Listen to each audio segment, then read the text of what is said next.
بسم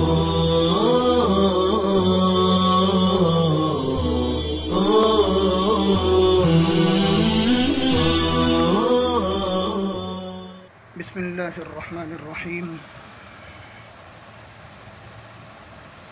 الحمد للہ رب العالمین والعاقبۃ للمتقین والصلاة والسلام علی سید الانبیاء والمرسلین نبینا محمد وعلی آلہ وصحبہ وعلی من تبعہم بإحسان الی یوم الدین وبعد۔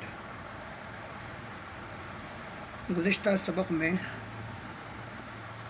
شرطیہ منفصلہ کی دوسری تقسیم کے اعتبار سے اس کی تین قسمیں حقیقیہ، مانعۃ الجمع اور مانعۃ الخلو کی تعریف ہم نے پڑھی اور اس کو سمجھا۔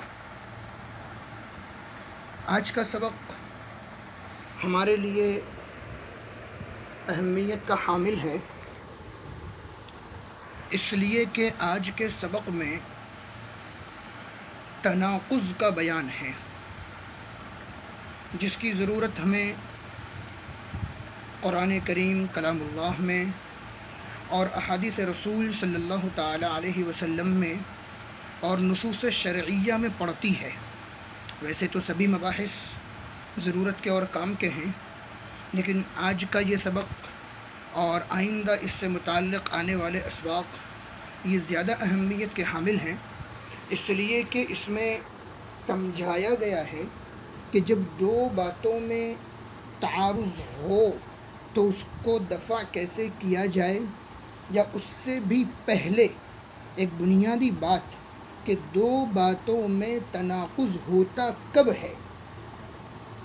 آدمی جب یہ سمجھ لیتا ہے کہ دو باتوں میں، دو نصوص میں اور دو جملوں میں تناقض کب ہوتا ہے اور اس تناقض کو رفع کیسے کرنا ہے، تو ایسی صورت میں آیات مبارکہ، آیات قرآنیہ اور احادیث مبارکہ میں بندے کو بہت ہی کم الجھن ہوتی ہے، بہت ہی کم پریشانی ہوتی ہے، اس لیے کہ جہاں وہ دو آیتوں کو بظاہر ایک دوسرے سے متعارض دیکھتا ہے تو اسے اس کا محمل معلوم ہوتا ہے، یا یوں کہہ لیجئے کہ ان ظاہری تناقض کو اور ظاہری تعارض کو رفع کرنے کا طریقہ اس کو معلوم ہوتا ہے، اور وہ سمجھ لیتا ہے کہ ان دونوں باتوں کا تعلق، دونوں میں سے ہر ایک کا تعلق کس وقت سے ہے، کس چیز سے ہے، کب کا ہے، کیا ہے، کیسا ہے، وغیرہ وغیرہ۔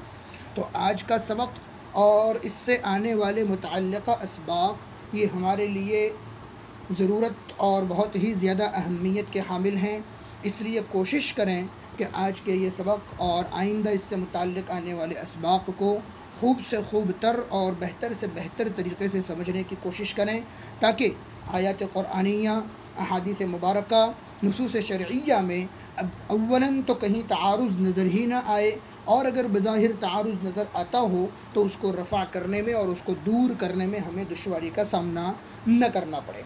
فرماتے ہیں کہ تناقض دو قضیوں کا اس طرح مختلف ہونا، دو جملوں کا اس طرح مختلف ہونا کہ ان میں سے اگر ایک کو سچا مانے تو دوسرے کو ضرور جھوٹا ماننا پڑے۔ دو میں سے کوئی ایک صادق آئے گا، اور جو صادق آ جائے اس کے بعد کا دوسرا جھوٹا ہے، اس دوسرے کو جھٹلائے بغیر کوئی چارہ نہ ہو، اور اگر ایک کو جھوٹا مانے تو دوسرے کو ضرور سچا ماننا پڑے۔ جیسے زید عالم ہے اور زید عالم نہیں ہے، دیکھ لیجئے ایک ہی شخص ہے زید، پہلے جملے میں اس کے اوپر عالم ہونے کا حکم لگایا گیا اور دوسرے جملے میں اس سے عالم ہونے کی نفی کی گئی ہے۔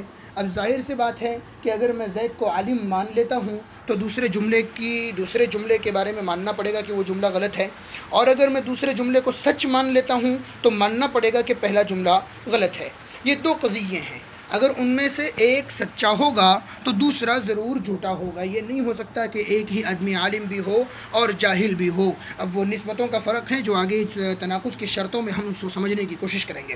دوسرا جھوٹا ہوگا۔ یہ ہو گئی تناقض کی تعریف، ایک کو سچا مانو تو دوسرے کو ضرور جھوٹا ماننا پڑے۔ زید عالم ہے اور زید عالم نہیں ہے۔ چلیے یہ تناقض کی تعریف کے بعد ایک بنیادی بات بیان کر رہے ہیں کہ نقیض جن دو قضیوں میں تناقض ہوتا ہے ان میں سے ہر قضیے کو دوسرے کی نقیض کہتے ہیں۔ زید عالم ہے، یہ نقیض ہے کس کی؟ زید عالم نہیں ہے اس جملے کی، اور زید عالم نہیں ہے یہ جملہ نقیض ہے پہلے والے جملے کے لیے، یعنی زید عالم ہے اس جملے کے لیے۔ تو گویا کہ دونوں میں سے ہر ایک جملہ دوسرے جملے کی نقیض اور دونوں جملے کے مجموعے کو، دونوں جملوں کے مجموعے کو نقیضین کہتے ہیں۔ جن دو قضیوں میں تناقض ہو ان دونوں قضیوں کو ملا کر نقیضین تثنیہ کا صیغہ استعمال کرتے ہیں۔ تناقض کی تعریف ہوئی، اب تناقض کا حکم بیان کر رہے ہیں۔ تناقض جن دو قضیوں میں تناقض ہوتا ہے وہ نہ تو ایک ساتھ جمع ہو سکتے ہیں اور نہ ہی ایک ساتھ علیحدہ ہو سکتے ہیں، ایک ساتھ جدا ہو سکتے ہیں۔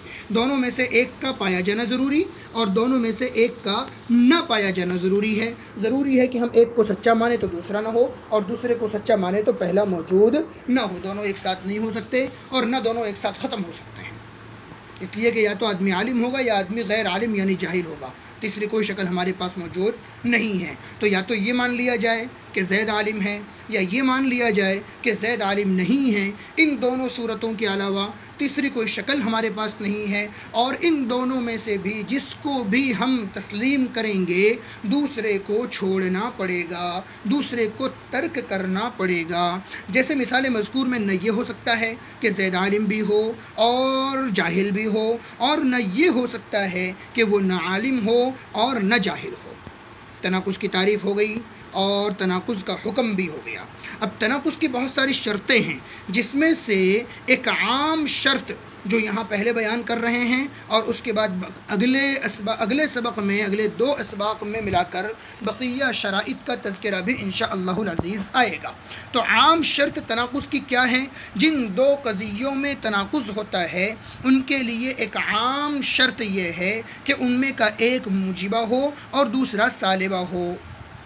یہ عمومی شرط ہے قضیے کی تمام اقسام میں، چاہے وہ حملیہ ہو، مخصوصہ ہو، تبعیہ ہو، محصورہ ہو، چاہے وہ کوئی سا بھی ہو اور کیسا بھی ہو، ان میں اگر تناقض ہوگا تو تناقض کی پہلی شرط یہ ہے کہ وہ ان میں سے ایک موجبہ ہو اور دوسرا قضیہ سالبہ ہو، ایک میں ایک حکم کو ثابت کیا گیا ہو اور دوسرے میں اسی حکم کی نفی کی جا رہی ہو۔ جیسے مثال مذکور میں آیا کہ زید عالم ہے اور زید عالم نہیں ہے۔ مثال بدل لیجئے، انسان جاندار ہے اور انسان جاندار نہیں ہے، ہر انسان جاندار ہے اور ہر انسان جاندار نہیں ہے۔ یہ جو مثالیں ہیں اس میں سے ایک موجبہ ہے اور ایک سالبہ ہے۔ اب ان دونوں قضیوں میں تناقض ہوا، ان دونوں میں سے کسی ایک کو ہم سچا مانیں اور کسی ایک کو ہم جھوٹا مانیں، نہ دونوں ایک ساتھ مانے جا سکتے ہیں اور نہ ہی دونوں ایک ساتھ ترک کیے جا سکتے ہیں۔ تو عمومی شرط ہو گئی ایک کا موجبہ ہونا اور ایک کا سالبہ ہونا۔